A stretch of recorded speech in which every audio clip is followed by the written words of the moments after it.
Snow White and the Seven Dwarfs, retold from the original by the Brothers Grimm.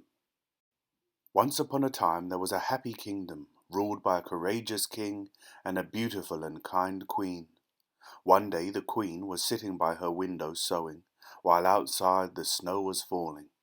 Carelessly the queen pricked her finger, and a drop of blood fell onto the snow on the window-sill. How I would like to have a baby girl with hair as black as this ebony thimble, skin as white as snow, and lips as red as blood, she thought. Before a year had passed, the queen gave birth to a beautiful baby girl with hair the color of ebony, perfect skin, and blood-red lips, and she called her Snow White. Unfortunately, not long after the little girl was born, the queen died.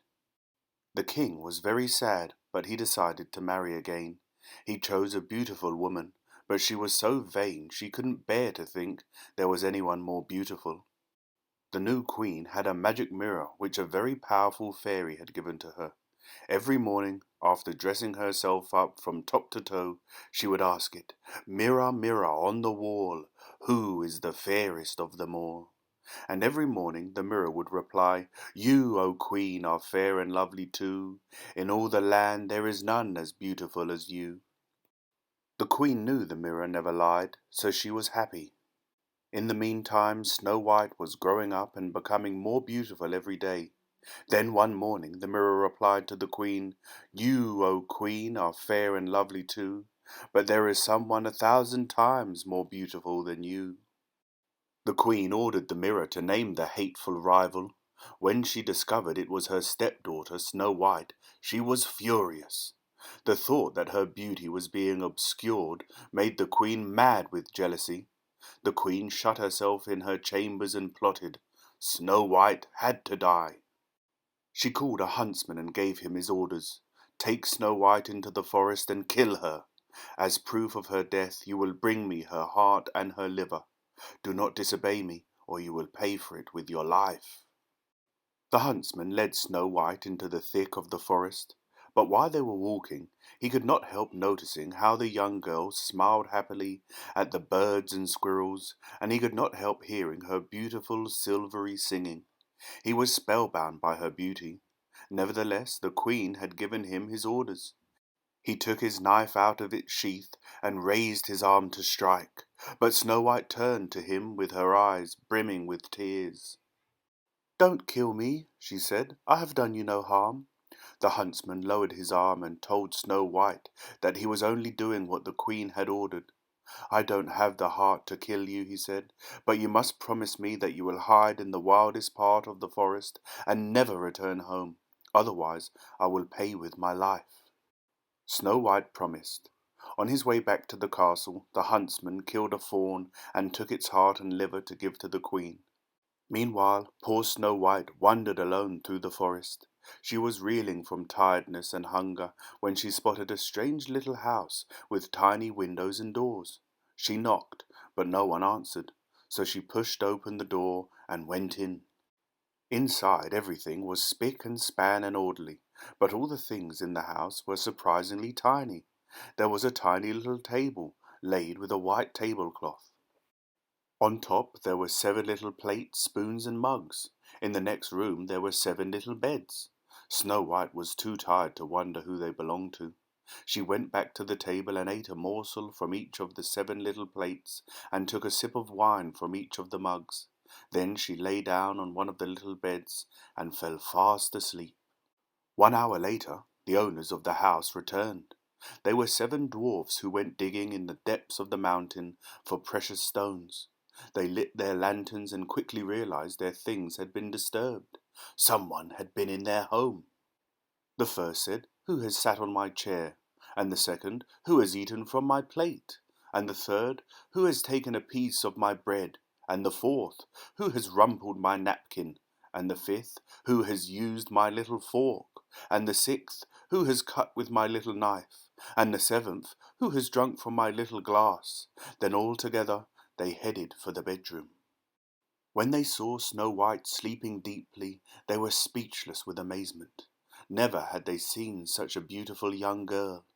"Now what shall we do?" said one of the little dwarfs. "Poor little girl, she seems very tired," noticed another. "Let's leave her sleeping." But with these whispers Snow White awoke. At first she thought she was dreaming, but then the first dwarf said, "What's your name?" And the second one, "Where do you come from?" And the third, "Why did you come into our little house?" Snow White sat up.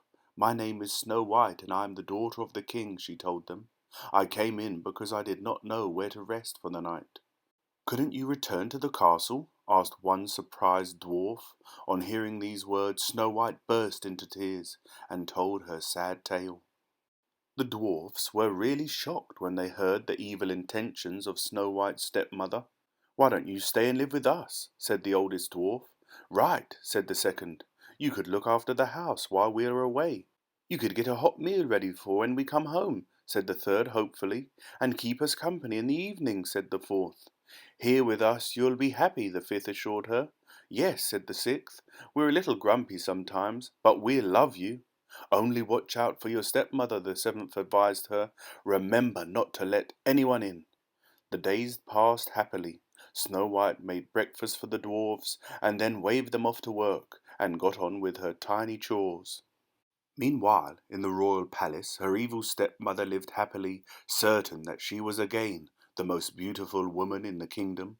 But then, one morning, she questioned the mirror, and it replied, "Here in the castle your beauty is unmatched, but deep in the forest lives the fairest maid in all the land." The queen realized the huntsman had tricked her, and that Snow White was still alive. Shaking with anger, she decided to resort to the magic powers which had been given to her by the powerful fairy who had given her the mirror. She changed herself into a hunched and wrinkled old woman and went to the house of the seven dwarfs. When she was close by, she started to shout, "Beautiful wares, wares to buy." Snow White, who suspected nothing, approached the hunched old woman. "Look at these beautiful ribbons, my child," said the old woman. "I have just the one to suit you perfectly."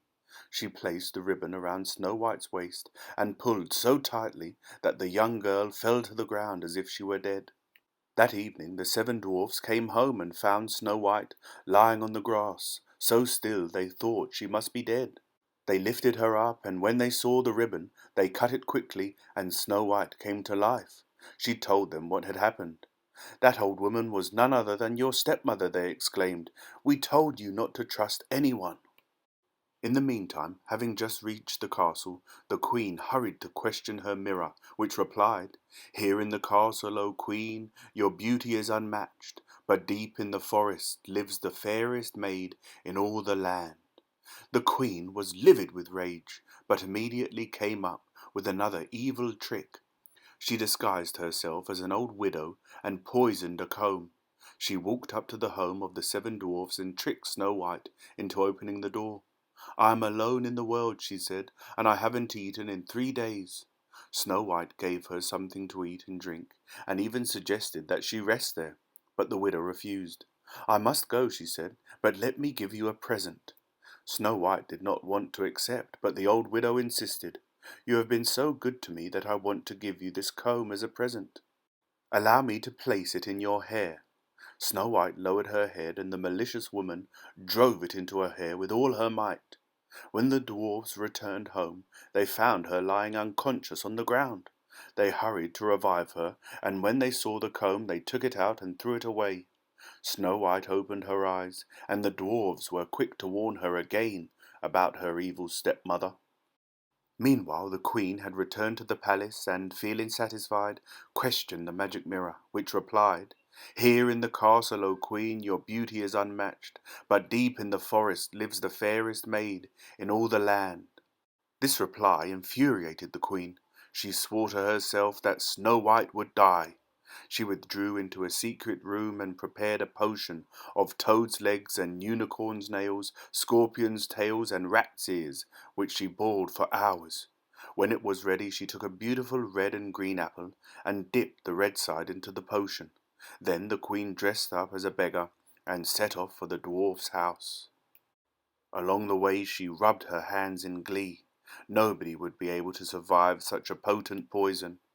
When she was in sight of the house, she started to shout, "Apples, beautiful apples!" Snow White came up to the window and told her that she couldn't open the door because the 7 dwarfs had forbidden her to, but the witch did not give up. "That doesn't matter," she said.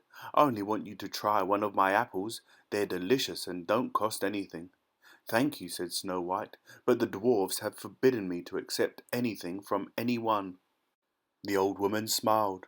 "One apple has never done anyone any harm," she said. "What are you afraid of? Are you afraid it might be poisoned? Look, to reassure you, I will also eat a bit." And she bit into the green part. Then she offered the red part to Snow White. "Courage, little girl. Can't you smell how sweet it is?" "What can I fear of such a good old woman?" Snow White thought, and took the apple. But as soon as she put the poisoned apple to her lips, she fell to the ground dead.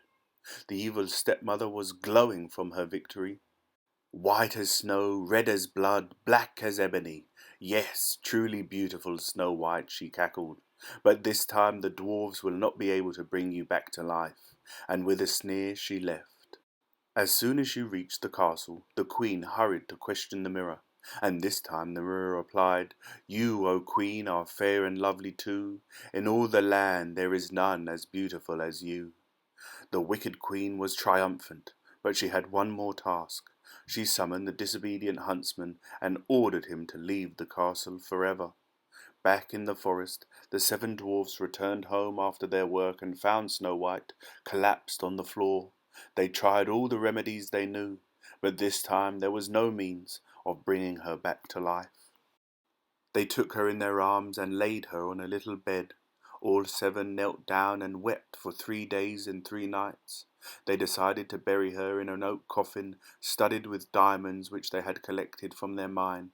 But when they saw that after 3 days Snow White was even more beautiful than before, her skin snow white and her hair shining ebony, they built a crystal case instead, and on top they wrote her name in golden letters.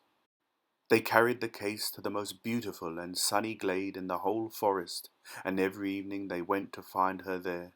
They knelt by her and wept quietly. A long time passed, and Snow White continued to lie in her crystal coffin. She seemed as if she had fallen into a deep sleep. One day a young prince rode by. Noticing the coffin of crystal, he stopped and read the inscription. On seeing the beautiful young girl, he fell hopelessly in love, and remained there the whole day, kneeling by her side. When evening came, the 7 dwarfs came into the clearing and saw the young prince in tears. They told him that Snow White was the daughter of a king, and that she had been poisoned by her evil stepmother. "I want to carry her away with me," said the prince, but the dwarfs wouldn't be separated from Snow White for anything in the world. "I beg you," pleaded the prince. "I feel that I cannot live without her. I will protect her. I will honor her as she deserves, and I will love her for the rest of my life." When the dwarfs realized what the prince's feelings were, they granted his wish. The prince ordered that she be carried carefully by his men, and a procession was formed by the dwarfs and all the animals of the forest. But on the way, one of the servants tripped on a root and lost his balance.